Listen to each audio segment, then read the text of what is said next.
मंडळी, आजच्या कार्यक्रमात आपण उन्हाळी मूग लागवड तंत्रज्ञान या विषयावर प्राध्यापक निलेश सदार यांची किशोरी वाघुळदे यांनी घेतलेली मुलाखत ऐकणार आहात.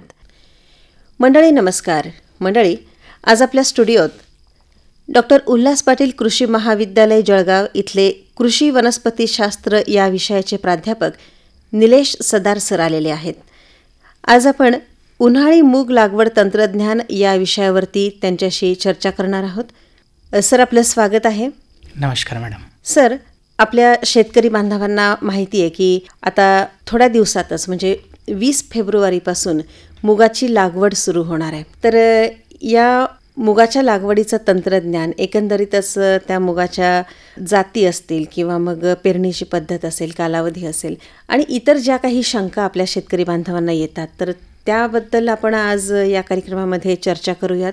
सगळ्यात सुरुवातीला मला असं तुम्हाला विचारायचं आहे की उन्हाळी मुगाचा पीक कालावधी साधारण किती दिवसांचा असतो आणि यासाठी कशा प्रकारचं हवामान अपेक्षित आहे? ओके मॅडम, बघा, आता जर आपण बघितलं तर महाराष्ट्रातील जो काही शेतकरी आहे, हा शेतकरी जे उन्हाळी पिकं आहेत यांची लागवड आणि क्षेत्र हे आपल्याला वाढताना दिसत आहे.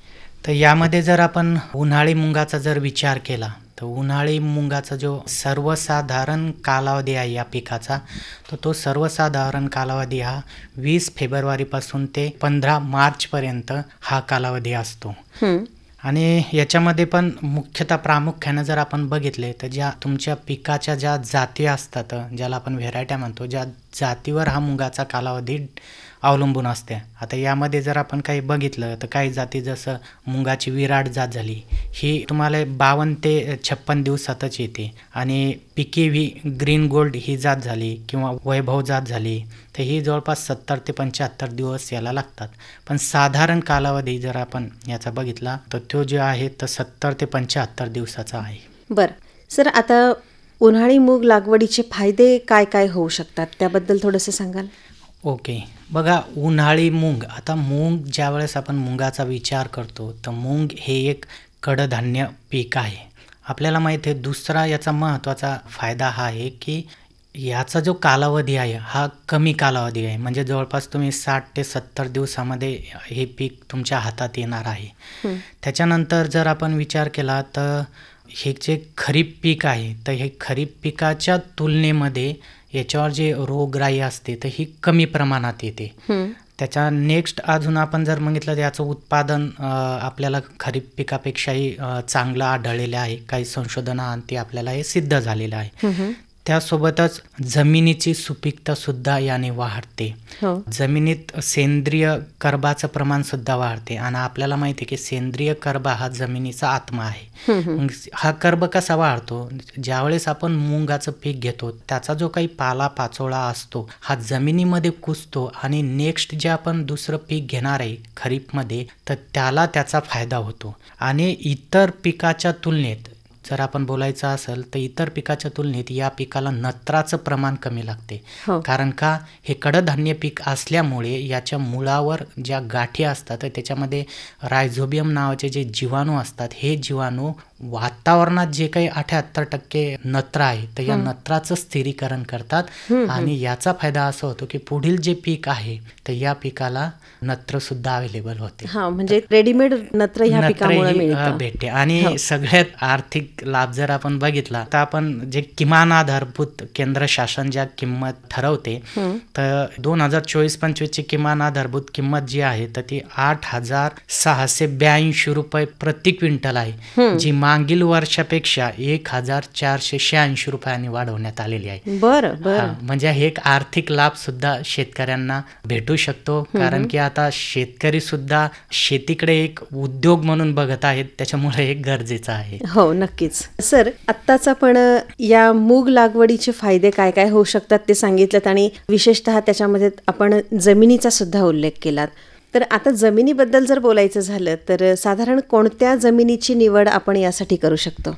मूग लागवड करायची असेल तर जमिनीमध्ये जर बघितलं तर आपल्याला याला मध्यम ते भारी जमीन लागेल. शेतकऱ्यांनी जी हलकी जमीन आहे याच्यात प्रयोग करणं टाळावे, कारण याच्यातून उत्पादन भेटणार नाही आहे. तर मध्यम ते भारी जमीन आणि ज्या जमिनीमध्ये पाण्याचा निचरा होतो अशी जमीन या पिकासाठी चांगली राहील. त्याचसोबत पाणथळ जमीन, क्षारपड, चोपण, उतारावरील जमीन जी हलकी राहते तर ही जमीन शेतकऱ्यांनी निवडू नये. आणि ज्या जमिनीमध्ये सेंद्रिय कर्बाचं प्रमाण चांगलं असेल ही जमीन बेस्ट राहील. म्हणजे मध्यम ते भारी जमीन शेतकऱ्यांनी पिकासाठी निवडावी. हलक्या जमिनीमध्ये मूग लागवड करू नये. हो, म्हणजे सगळ्यात आधी त्यांनी मातीची चाचणी करून घेणं फार आवश्यक आहे चांगल्या उत्पादनासाठी. नक्कीच. सर, आता पेरणीचा कालावधी आपण सुरुवातीला सांगितलाच, पण मग पुन्हा एकदा पेरणीचा कालावधी आणि पेरणीची पद्धत याबद्दल अजून थोडीशी जास्त माहिती आपण देऊ शकता? बघा, पेरणी जो कालावधीबद्दल आपण बोललेलो आहोत की हे जे पीक आहे तर हे जवळपास 60 ते 70 दिवसाचं पीक आहे. याचा जो कालावधी आहे म्हणजे केव्हा पेरणी करायला पाहिजेत हा शेतकऱ्यांसमोर एक यक्ष प्रश्न आहे असं म्हटलं चालते. आणि हा प्रश्न साहजिकच आहे, कारण की पेरणीचा जो कालावधी आहे हा खूप महत्त्वाचा ठरणार आहे. पेरणीचा कालावधी हा तुम्ही 20 फेब्रुवारीपासून ते 15 मार्चपर्यंत हा पेरू शकता. पण प्रश्न निर्माण होऊ शकतो शेतकऱ्यांना, जर आम्ही 15 मार्च नंतर पेरला तर काय होऊ शकते. तर 15 मार्च नंतर जर तुम्ही पेरला तर समस्या अशी निर्माण होऊ शकतो की तुमचं जे काही पीक आहे तर ते जे काही अवकाळी पाऊस असतो मेमध्ये तर त्या अवकाळी पावसामध्ये सापडण्याचे चान्सेस असतात आणि त्याच्यामुळे शेतकऱ्याचं नुकसान होऊ शकते. आणि जर मेमध्ये जर आपल्याला माहिती आहे तापमान हे वाढत आहे आणि जर खूप जास्त तापमान वाढलं तर त्याच्या फुलांवर परिणाम झाल्यामुळे त्याच्या शेंगांवर परिणाम होईल आणि उत्पादन हे कमी भेटण्याचे चान्सेस आहेत. त्याच्यामुळं 20 फेब्रुवारी ते 15 मार्च माझं तर असं सजेशन्स राहील की फेब्रुवारी महिन्यामध्ये शेतकऱ्यांना कशी पेरणी करता येईल फेब्रुवारीच्या शेवटच्या आठवड्यात याकडे शेतकऱ्यांनी लक्ष देणं गरजेचं आहे. हो, नक्कीच. सर, आता पेरणीचा कालावधी आणि पद्धत याबद्दल तर आपण सांगितलेलं आहेच. मग याच्यासाठी अजून एक महत्त्वाची गोष्ट ती म्हणजे या मुगासाठी सुधारित जाती कोणकोणत्या आपले शेतकरी बांधव निवडू शकतात? हा खूप महत्त्वाचा प्रश्न आहे आणि शेतकऱ्यांना सुद्धा हा प्रश्न पडलेला आहे की तुम्हाला जर चांगलं उत्पादन घ्यायचं असेल तर सुधारित जाती खूप महत्त्वाच्या आहेत. आता ह्या सुधारित जाती जे काही आपले महाराष्ट्रातील कृषी विद्यापीठ आहेत, जसं महात्मा फुले कृषी विद्यापीठ झालं, तुमचं डॉक्टर पंजाबराव देशमुख कृषी विद्यापीठ झालं, परभणी कृषी विद्यापीठ झालं, यांनी काही उन्हाळी मुंगाच्या जातीची शिफारस केलेली आहे. तर त्याच्यामध्ये जर आपण बघितली तर पहिली मी जात सांगेल जी सुधारित जात आहे ती फुले चेतक, ज्याचं प्रसारण वर्ष म्हणजे 2020 मध्ये ती जात प्रसारित करण्यात आलेली आहे. आणि याचा पीक कालावधी जवळपास 65 ते 70 दिवसाचा आहे. आणि जे काही प्रयोग केले त्या जातीवर तर जवळपास 12 ते 15 क्विंटल पर्यंत पर हेक्टर एवढं उत्पादन आढळलेलं आहे. त्याच्यानंतर या जातीचं अजून वैशिष्ट्य म्हणजे याचे टपोरे हिरवे दाणे राहतात, थोडी साईज त्या दाण्याची मोठी राहते, लांब शेंगा असतात आणि अधिक उत्पादन देते आणि संपूर्ण महाराष्ट्रामध्ये ही जात आपण लावू शकतो. म्हणजे शिफारस केलेली आहे संपूर्ण महाराष्ट्रासाठी. बरं. म्हणजे कोणत्याही तुम्ही भागात लावली तरी काही समस्या येणार नाही. दुसरी जी जात आहे त्याच्यामध्ये जी आहे ती विराट, ही 2016 मध्ये प्रसारण झालेली आहे. जे शेतकरी थोडं लेट पेरणी करणार आहेत तर त्यांच्यासाठी ही जात महत्त्वाची ठरते, कारण की या जातीचा कालावधी हा कमी आहे, जवळपास 52 ते 56 दिवसामध्येच ही जात येते. फक्त याचं मग प्रति हेक्टर जे उत्पादन आहे हे तर थोडं 10 ते 12 क्विंटल सांगितलेलं आहे. आणि ही जी काही महत्त्वाचा एक रोग आहे की पिवळा विषाणू, तर याच्यासाठी ही प्रतिकारक आहे आणि ही संपूर्ण देशासाठी शिफारस केलेली जात आहे. त्याच्यानंतर अजून विदर्भाचे जे शेतकरी असतील तर विदर्भाच्या शेतकऱ्यांसाठी डॉक्टर पंजाबराव देशमुख कृषी विद्यापीठाने एक जात विकसित केली, ती म्हणजे PKV ग्रीन गोल्ड नावाची जात आहे, जी 65 ते 70 दिवसाच्या कालावधीमध्ये येते. त्याचं उत्पादन सुद्धा 12 ते 14 क्विंटल सांगितलेलं आहे. टपोरे दाणे येते, शेंगा सुद्धा लांब येतं, अधिक उत्पादन देते. आणि भुरी नावाचा जो रोग आहे, भुरी हा रोग जो आहे हा खरीपमध्ये सुद्धा खूप प्रॉब्लेमॅटिक आहे, समस्या निर्माण करणार आहे शेतकऱ्यांसाठी. तर याला प्रतिकारक आहे ही जात. त्याच्यानंतर अजून वैभव आहे. वैभव ही खरीप आणि उन्हाळी दोन्हीसाठी घेतल्या जाते. त्याचं उत्पादन हेक्टरी 14 ते 15 क्विंटल सांगितलेलं आहे. पण याचा जो कालावधी आहे तर जवळपास तो 70 ते 75 दिवस राहतो. त्याच्यामुळे माझी शेतकऱ्यांना विनंती आहे की त्यांनी फेब्रुवारीच्या शेवटच्या आठवड्यातच तुम्ही जर वैभव जात लावत असाल तर त्याची पेरणी करणं गरजेचं आहे. हो. फुले M2 एक आहे, ती बिन 60 ते 65 दिवसात येणारी जात आहे. त्याचं उत्पादन सुद्धा 10 ते 12 क्विंटल सांगितलेलं आहे. तर ह्या सुधारित जाती आहेत. हो, नक्कीच. सर, आता आपण मुगाच्या जातींबद्दल सांगितलं. आता हेक्टरी साधारण मुगाचं बियाणं किती लागेल याबद्दल थोडंसं सांगाल? आता मूग ज्यावेळेस आपण पेरणार आहे तर मूग हा जर खरीप हंगामाचा जर आपण विचार केला तर खरीप हंगामापेक्षा उन्हाळी हंगामामध्ये मुगाच्या बियाणाचा जे काही पर हेक्टरी बियाणं असते हे थोडं जास्त लागते. आता साधारण जर आपण पकडलं तर एकरीचा जर हिशोब केला तर 5 ते 6 किलो आणि हेक्टरी जर आपण बघितलं तर जवळपास 15 ते 20 किलो प्रति हेक्टरी एवढं बियाणं वापरावं. आणि तुमच्या झाडाची संख्या एका हेक्टरमध्ये जी असायला पाहिजे त्यासाठी त्याचं जे अंतर आहे तर जे अंतर आहे ते 30 बाय 15 असायला पाहिजेत. म्हणजे 2 ओळीतील अंतर जे आहे ते 30 असायला पाहिजेत आणि प्लांट टू प्लांट म्हणजे झाडातील जे काही अंतर आहे ते 15 सेंटीमीटर असायला पाहिजेत. हो, नक्कीच. सर, आता पेरणीसाठी जे बियाणं आपले शेतकरी बांधव सिलेक्ट करतील तर या बियाण्यांसाठी बीज प्रक्रिया त्यांनी कोणती करावी? ओके, हा एक महत्त्वाचा आहे. काय शेतकऱ्याचं आपला उद्देशच आहे की शेतकऱ्याला जास्तीत जास्त उत्पादन भेटलं पाहिजेत आणि शेतकऱ्यांनी काही गोष्टी जे काही हे तंत्रज्ञान आहे, आपण हे तंत्रज्ञान सांगत आहोत, टेक्नॉलॉजी, तर ही सुद्धा अवलंब केला पाहिजेत आणि याचा फरक 100% तुमच्या उत्पादनावर होणार आहे. तर बरेचसे शेतकरी असतात की जे बीज प्रक्रिया करण्याचे टाळतात. तर बीज प्रक्रिया करणे खूप गरजेचे आहे. आपल्याला माहिती आहे कृषी विद्यापीठाचे जे काही संशोधन आहे यांनी सुद्धा सांगितलं की 10 ते 15% उत्पादन पर हेक्टरी बीज प्रक्रिया केल्यानं वाढते. तर बघा, याच्यामध्ये आपण जर आपल्याला बीज प्रक्रिया करायची असेल याच्यामध्ये तुम्ही बुरशीची बीज प्रक्रिया करू शकता, कीटकनाशकाची बीज प्रक्रिया करू शकता किंवा जैविक खताची किंवा जैविक कीटकनाशकाची बीज प्रक्रिया करू शकता. तर हे जर तुम्ही तिन्ही बीज प्रक्रिया करत असाल तर याचा एक सिक्वेन्स असतो, त्या सिक्वेन्सनंच ती बीज प्रक्रिया झाली पाहिजे. सगळ्यात प्रथम तुम्ही बुरशीनाशकाची बीज प्रक्रिया करसाल, त्याच्यानंतर कीटकनाशकाची बीज प्रक्रिया आणि त्याच्यानंतर जैविक जे काही आपलं खत असेल किंवा कीटनाशक असेल याची बीज प्रक्रिया तुम्हाला करायची आहे. तर बुरशीनाशकाची जर आपण बीज प्रक्रिया करायची तर आपण कार्बेंडेन्झिम प्लस कॅप्टन 1 किलोला 3 ग्राम एवढा आपल्याला लावायचं आहे.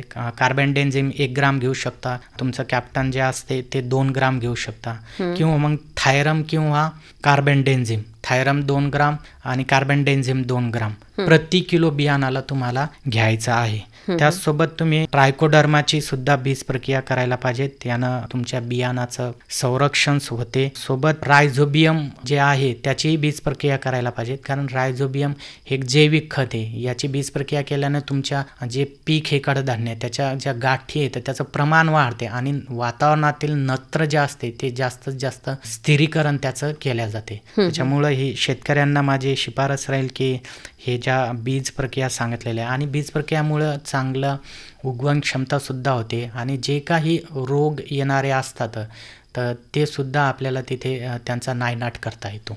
हो, नक्कीच. सर, बीज प्रक्रियेबद्दल आपण सांगितलं.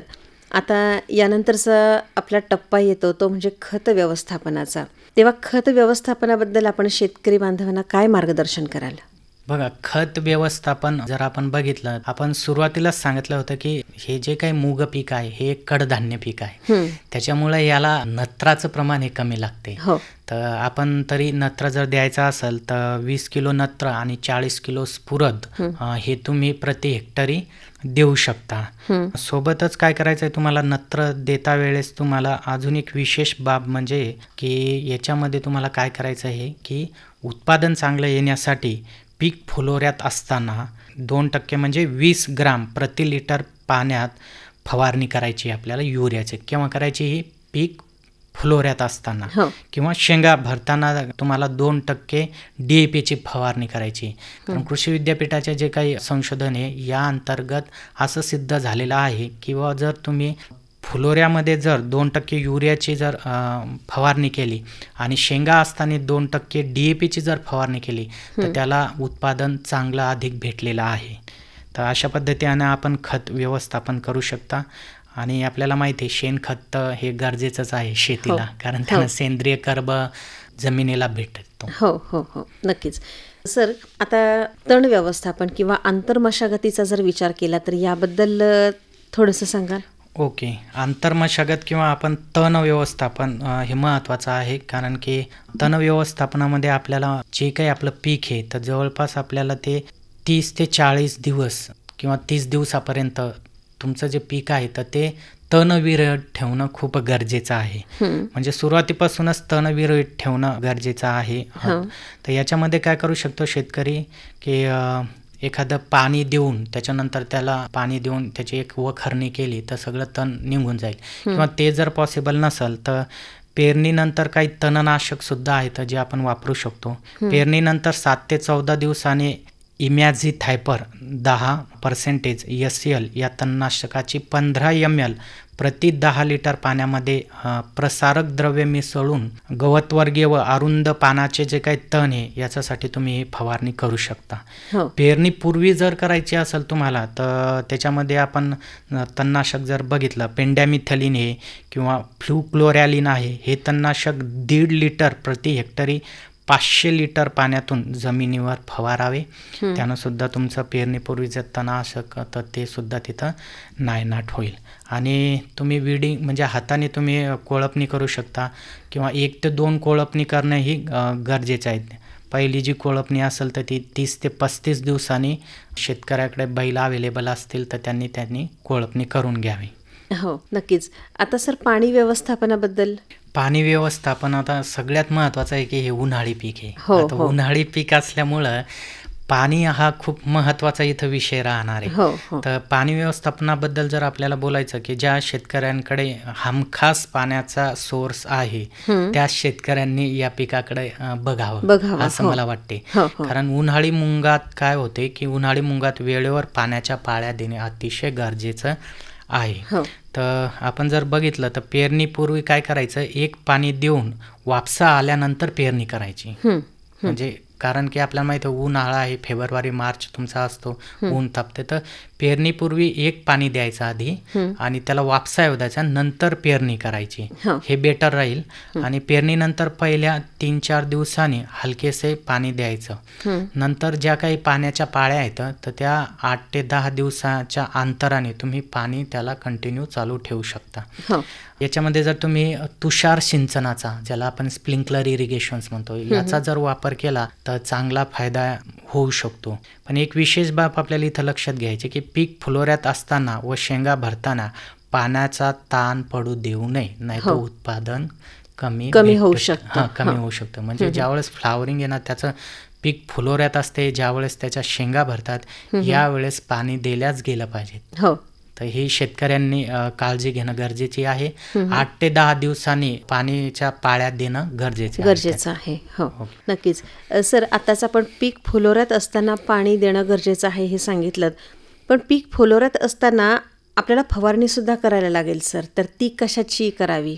ओके, बघा आपण सांगितलं की याच्यावर तुलने आपण बोललो याआधी की खरीप हंगामापेक्षा जो काही आपला उन्हाळी आपण लागवड करणार आहे मुगाची, तर याच्यामध्ये काय होणार आहे की याच्यामध्ये थोडं कीड आणि रोग आहेत हे कमी प्रमाणात दिसणार आहे. कारण की तुमचं हवामान जे असणार आहे तर हे उष्ण आणि कोरडं हवामान असणार आहे. त्याच्यामुळे याच्यावर जे काही भुरी रोग आहे प्रामुख्याने येणारा किंवा पिवळा विषाणू आहे तर हे कमी येतात. पण तरी सुद्धा काही ठिकाणी आम्ही बघितलं आहे शेतकऱ्यांच्या इथं की शेतकऱ्यांना भुरी आणि पिवळा विषाणू या रोगाचं कंट्रोल करणे, नियंत्रण करणं जे असते तर ते थोडं त्यांना अवघड गेलंय. तर आपण त्याच्यावर बघू की जो काही उन्हाळी मुंगावर रोग आणि किडीचा प्रादुर्भाव असतो हे आपल्याला करण्यासाठी सर्वात महत्त्वाचं म्हणजे भुरी आणि करपा. भुरी आणि करपा रोगाचा प्रादुर्भाव झाला तर रोग नियंत्रणासाठी जे काही 2.5 ग्राम विरघळणारे जे काही गंधक आहे, सल्फर म्हणतो, किंवा 1 ग्राम कार्बनडेन्झिम प्रति लिटर किंवा 10 ग्राम प्रति 10 लिटर पाण्यात याची फवारणी करावी जर तुम्हाला भुरी आणि करपा दिसत असेल तर. त्याच्यानंतर भुरी रोगाच्या प्रादुर्भावामुळे पानावर पांढरे ठिपके दिसून येतात. तुम्हाला हे रोग कसा ओळखायचा, तर पांढरे ठिपके दिसून येतात आणि रोगाची तीव्रता जास्त झाल्यास संपूर्ण जे ते पान असते ते पांढरं होते आणि मग पानगळ होते आणि पानगळ झाल्यामुळे त्याचं प्रकाश संश्लेषण होत नाही तिथं आणि उत्पादनात आपल्याला घट येते. दुसरा महत्वाचा आहे जो शेतकऱ्यांना खूप त्रासदायक रोग म्हणू आपण हा, म्हणजे त्यांच्या पिकासाठी, मुंगाच्या पिकासाठी, तर तो म्हणजे पिवळा विषाणू. आता हे पिवळा विषाणू जो आहे तर ह्यो कोरड्या व अधिकच्या तापमानामुळे पिवळा विषाणू रोगाचा प्रादुर्भाव झाल्यास पानांवर व शेंगांवर पिवळे चट्टे असलेले झाड मुळासकट उपटायचं आणि त्याला फेकून द्यायचं. हे प्रायमरी जे विषाणूनं रोग झालेले असतात त्यांचं पहिलं कंट्रोल कसं करायचं. समजा आता शेतकरी शेतात चक्कर मारत आहेत, बघत आहेत आणि त्यांना जर असे काही झाडं आढळले थोडे पिवळे फार, त्यांना लगेच उपटायचे आणि शेताच्या बाहेर दूर कुठंतरी फेकून द्यायचे. पिवळा विषाणू रोगाचा प्रसार कशानं होतो, तो होतो मॅडम पांढऱ्या माशीनं. तर ही पांढरी माशी आपल्याला हे जे काही कीड आहे तर याला आपल्याला नियंत्रित करावं लागेल आणि याच्या नियंत्रणासाठी डायमिथॉएट 30% प्रवाही किंवा इमॅडोक्लोप्रिड 17.8% प्रवाही 2 ml प्रति 10 लिटर पाण्यात आपण ते फवारणी करू शकता. दुसरा एक अजून महत्वाचा काही जातीवर आहे तो रोग येतो, तो म्हणजे पाने आकसणे, ज्याला की लिप क्रिंकल म्हणतात, पाने आकसणे.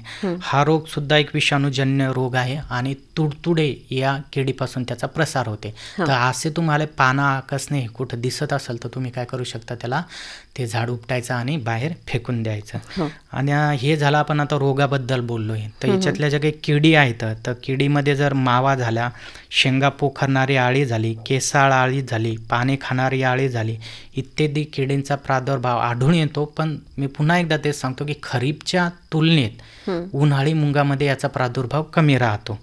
मावा नियंत्रणासाठी डायमिथॉएट 30% प्रवाही 10 ml प्रति 10 लिटर पाण्यात, शेंगा पोखरणारी आळी असेल किंवा केसाळ आळी असेल किंवा पाने खाणारी आळी असेल याच्या नियंत्रणासाठी क्विनॉलफॉस 25% प्रवाही 16 ml किंवा स्पिनोसॅड 48% प्रवाही 3 ml प्रति 10 लिटर पाण्यात मिसळून फवारावी. तर अशा पद्धतीने जर याचं आपण नियंत्रण केलं तर नक्कीच आपल्याला अधिक उत्पादन भेटेल. हो सर, अधिक उत्पादनाबद्दल आपण बोललात. साधारण एका हेक्टरमध्ये उत्पादन किती येऊ शकतं आणि काढणी केव्हा करावी याबद्दल आता थोडंसं जाता जाता सांगाल? ओके, बघा शेतकऱ्यांचं आता जर या सगळ्या तंत्रज्ञानाचा जर आपण शेतकऱ्यांनी जर याचा उपयोग केला, म्हणजे हे सगळं तंत्रज्ञान आपण जे आत्ता सांगितलं आहे हे जर त्यांनी याचा जर उपयोग केला तर जवळपास आपण हेक्टरी जर मागितलं आपण हेक्टरी, तर हेक्टरी 10 ते मॅक्झिमम म्हणजे जास्तीत जास्त 12 ते काही शेतकरी असे आढळले ज्यांनी योग्य व्यवस्थापन केलं तर हेक्टरी त्यांनी 14 क्विंटलपर्यंत सुद्धा मूग काढलेला आहे. बरं. हां, पण त्यांनी हे सगळं व्यवस्थापन केलं हे तेव्हाच भेटले. काटेकोरपणे सगळं त्यांनी पालन केलेलं आहे. सगळं त्यांनी याच्या अंमलबजावणी केल्या या सगळ्या गोष्टीची. नाही तर जनरली आपण जर बघितलं सामान्यरित्या 10 ते 12 क्विंटल एवढा तुम्हाला हेक्टरी मूग तुम्हाला भेटतो. आणि याची जी काढणी असते तर काढणी जर जवळपास आपण बघितलं तर आपल्याला 70% शेंगा ज्या तुम्हाला वाळलेल्या दिसतील त्यावेळेस याची काढणी करावी. हो नक्कीच सर, खूप छान आपण माहिती दिली तर उन्हाळी मूग लागवड तंत्रज्ञान ह्या विषयावरती. मग आता आज जाता जाता आपल्या शेतकरी बांधवांना जास्तीत जास्त उत्पादन मिळवण्यासाठी आपण काही टिप्स देऊ शकाल का? हां, सगळ्यात महत्त्वाचं आहे की मी तुम्हाला हे सगळं लागवड तंत्रज्ञान सांगितलेलं आहे.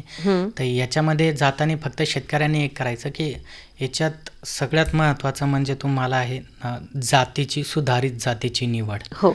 त्याच्यानंतर त्या बियाणं जे आहे त्याची बीज प्रक्रिया करणं, रोग व्यवस्थापन करणं आणि पाणी व्यवस्थापन करणं. हो, म्हणजे सगळ्यात महत्त्वाचं पाणी असेल तरच तुम्ही लागवड करू शकता.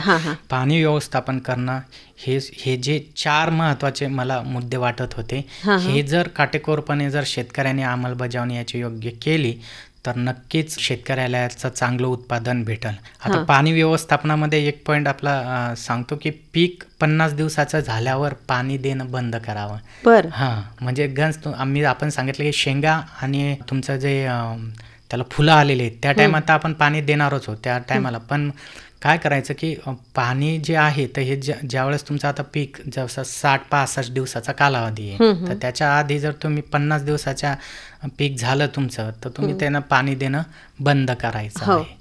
तर हे जे काही आपण सांगितलं की हे सगळं व्यवस्थापन जे आहे, पाणी झालं तुमचं, कीड व्यवस्थापन झालं, बीज प्रक्रिया झालेला आहे आणि योग्य कालावधीमध्ये लागवड करणं. तर ह्या जर गोष्टी शेतकऱ्यांनी जर केल्या योग्य, तर 100% शेतकऱ्यांना त्यांचं एक नवीन पीक म्हणजे एक नवीन एक्स्ट्रा इन्कम शेतकऱ्यांना याच्यातून मिळू शकते. आणि आपण बघितलं ते केंद्र शासनाचं सुद्धा धोरण आहे की कडधान्यामध्ये भारत हा स्वावलंबी झाला पाहिजे. आणि याच्यामध्ये सुद्धा शेतकऱ्यांचा हातभार, कारण हे जे धोरण आहे तर हे शेतकऱ्याशिवाय तर पूर्ण होणार नाहीये. त्याच्यामुळं शेतकऱ्याचा सुद्धा आपल्या नॅशनल GDP मध्ये म्हणा, याच्यामध्ये म्हणा सहभाग राहणार आहे आणि शेतकरीच हे करू शकणार आहे. नक्कीच नक्कीच सर, खूप खूप धन्यवाद. आज आपण इथं आलात आणि उन्हाळी मूग लागवड तंत्रज्ञान या विषयावरती आपण खूप छान मार्गदर्शन आपल्या समस्त शेतकरी बांधवांना केलं. आकाशवाणी परिवाराच्या वतीनं आणि शेतकरी बांधवांच्या वतीनं आपले खूप खूप पुन्हा एकदा धन्यवाद. धन्यवाद मॅडम. आताच आपण उन्हाळी मूग लागवड तंत्रज्ञान या विषयावर प्राध्यापक निलेश सदार यांची किशोरी वाघोळदे यांनी घेतलेली मुलाखत ऐकली.